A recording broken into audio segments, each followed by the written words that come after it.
Barnat qetësues mund të kthehen në shqetësues nëse shpërdoren. Ndërkohë, Agjencia Amerikane e Hapësirës NASA është duke planifikuar një mision për në Mars për të matur qëndresën e njeriut jashtë gravitetit të tokës, jashtë atmosferës dhe fushës gjeomagnetike të saj. Jo larg nga qendra hapësinore Johnson në Houston të Texasit, tani ndodhet një institut i biomjekësor që do të ndihmojë këtë mision të ardhshëm, duke koordinuar kërkimet ndërkombëtare për çështjet e shëndetit që kanë të bëjnë me fluturimin e njeriut në hapësirë. Kolegu ynë Astrid Lulushi na sjell këtolsi. Që kur fluturimet e njeriut në hapësirë filluan më shumë se 50 vjet më parë, shkencëtarët kanë mësuar shumë për gjëra të tilla si efektet e peshës rëndesës në kocka dhe muskuj dhe rrezikun e ekspozimit në rrezatimit në hapësirë.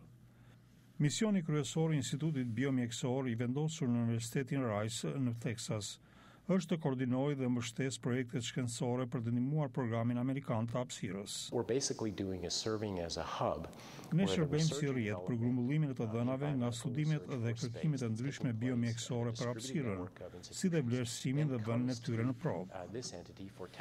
Senatori nga Texasi, Kay Bailey Hutchison, vizitoi këtë institut kur u përërua zyrtarisht në muajin mars dhe pa nga afër pajisje mjekësore me ultratinguj, të cilat mund jo vetëm të diagnostikojnë, por edhe të trajtojnë gurët në veshka dhe sëmundje të tjera.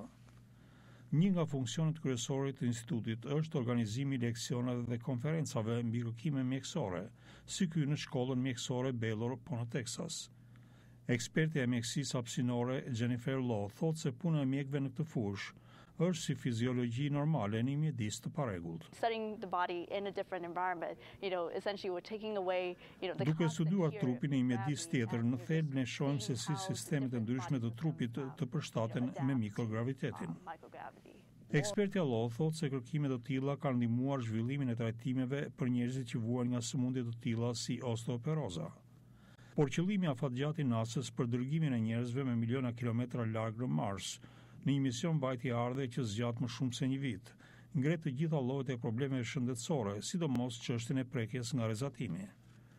Ka gjithashtu shqetësime rreth problemeve psikologjike dhe sociale, që mund të rezultojnë nga të paturit e një ekipazhi të ngujuar së bashku në një automjet të vogël për një periudhë të gjatë, dhe që fluturojnë përmes hapësirave ku njerëzit nuk kanë shkuar kur më parë.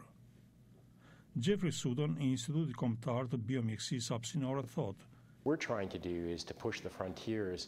Ajo që ne po përpiqemi të bëjmë është të shtyjmë kufit e mjekësisë dhe të hapësirës, dhe kjo sigurisht nuk është pa rrezik. Dr. Sutton thotë se ardhmja e njerëzimit mund të varet në aftësinë për të udhëtuar në mënyrë të sigurt përtej planetit tonë.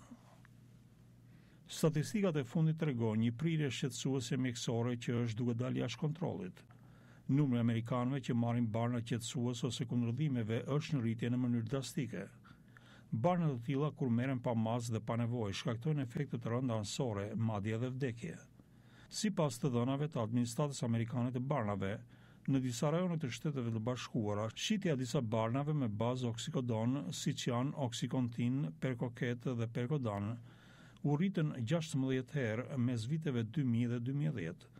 Në të njëjtën kohë në rajone të tjera, sidomos në pjesën e mesme perëndimore dhe në Apalashe, përdorimi i barnave me bazë hidrokodon si Vicodin, Norco dhe Lortab është gjithashtu në rritje. Një shpërthim i tillë konsumi, thonë ekspertët, ka çuar në një numër vdekjesh. Statistikat tregojnë se vetëm në vitin 2008 nga mbi doza me barna qetësuese me bazë oksikodon vdiqën 15.000 persona. Varësia nga barnat të tilla ka nxitur shtimin e shitjeve dhe deri në grabitjen e farmacive, ndërkohë që gjithnjë më shumë njerëz janë në kërkim të mjekëve për të siguruar në mënyrë të padrejtë receta për barna qetësuese.